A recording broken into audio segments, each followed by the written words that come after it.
சுற்றி சூழல் விழிப்புணர்வு செய்திகள்.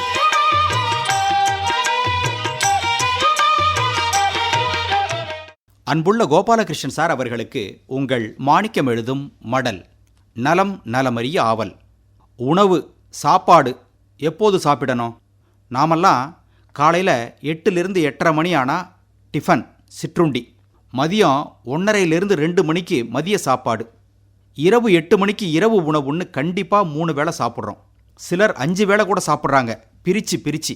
எப்படி பயிர்களுக்கு மேலுரத்தை பிரித்து 2-3 முறையாக போட சொல்கிறாங்களோ அதே மாதிரி சர்க்கரை வியாதி உள்ளவர்கள் 4-5 முறை ஒரு நாளைக்கான உணவை பிரித்து கொஞ்சம் கொஞ்சமாக சாப்பிட்றாங்க. வேளைக்கு நேரத்துக்கு சாப்பிட்றது நல்லது தானன்னு நாமெல்லாம் நினைப்போம். எவர் ஒருவர் வேளைக்கு சரியான நேரத்தில் சாப்பாடு சாப்பிட்றாரோ அவர் நிச்சயம் நோயாளியாகத்தான் இருப்பார்னு ஒரு கருத்து சொல்லப்படுது. உடலின் உணவு தேவை நம் உடலுக்குத்தான் தெரியுமே தவிர சுவரில் தொங்கும் கடிகாரத்திற்கு அல்ல. நம்முடைய மரபு 3 வேளை உணவு உட்கொள்வதல்ல. கோபாலகிருஷ்ணன் சார், எப்போ தான் சாப்பாடு சாப்பிட்றது? மருந்தென வேண்டாவாம் யாக்கைக்கு அருந்தியது அற்றது போற்றி உணின். நாம் உண்ட உணவு செரிமானமாகி கழிவுகள் நீங்கிய பின் பசியெடுத்து சாப்பிட்டால் உடலுக்கு எந்த மருந்தும் தேவையில்லைன்னு தெய்வப்புலவர் திருவள்ளுவர் அப்பவே சொல்லியிருக்கார். இதை நாம் பின்பற்றி இருக்கணும். நமது குழந்தைகளுக்கு சொல்லி கொடுத்துருந்தா இவ்வளவு நோய் நொடி வந்திருக்குமான்னு எதிர்கேள்வி கேட்குறாங்க. ஒன்று செய்து பார்ப்போமா? 1 வார காலம் கடிகாரம் பார்க்காம பசியை உணர்ந்து சாப்பிட்டு பாருங்க. அதாவது பசி வந்தால் தான் சாப்பிடணும்.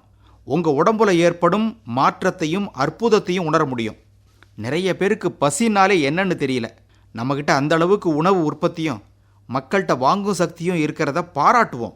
ஆனால் பசியை உணர்ந்து தான் சாப்பிடணும். பசியை உணராவிட்டால் உங்கள் உடம்புல ஏதோ சிரமங்கள் வருதுன்னு தெரிஞ்சுக்கணும். பசி அறியா வயிறு பாழ். பசின்னா என்னன்னு தெரிஞ்சுக்க ஒரு நாள் முழுக்க சாப்பிடாமல் இருந்து பாருங்க. வயிறு கவான்னு கத்தும். அதை உணரணும். இரவு உணவு 8 மணிக்கு முன்னாலேயே எடுத்துடணும்னு சொல்கிறாங்க. எல்லாம் தான் கிடைக்குதுன்னு நேரங்காலம் பார்க்காம எப்போ வேணும்னாலும் எதை வேணும்னாலும் சாப்பிடும் பழக்கம் நம்மக்கிட்ட வந்துடுச்சு. தவறு. நாளும் கிழமையும் நேரமும் செய்கிறத அண்ணன் தம்பி கூட செய்ய மாட்டாங்கன்னு ஒரு பொன்மொழி உண்டு. அதே போல் இது கோடை காலம்.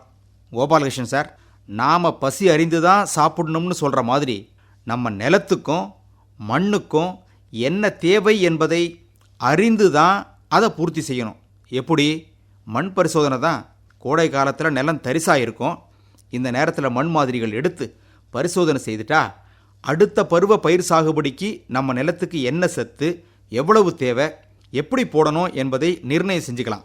நமது உடம்புக்கு என்னென்னவோ பரிசோதனையெல்லாம் செஞ்சுக்கிறோமே, அதுபோல் நமக்கு உணவளிக்கக்கூடிய நமது பூமி தாய்க்கு எந்த சோதனையும் வராமல் இருக்க மண் பரிசோதனை செய்ய வேண்டாமா?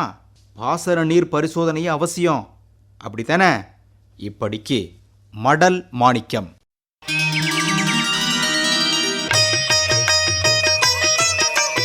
நம்மை சுற்றி சூழல் விழிப்புணர்வு செய்திகள் கேட்டீர்கள்.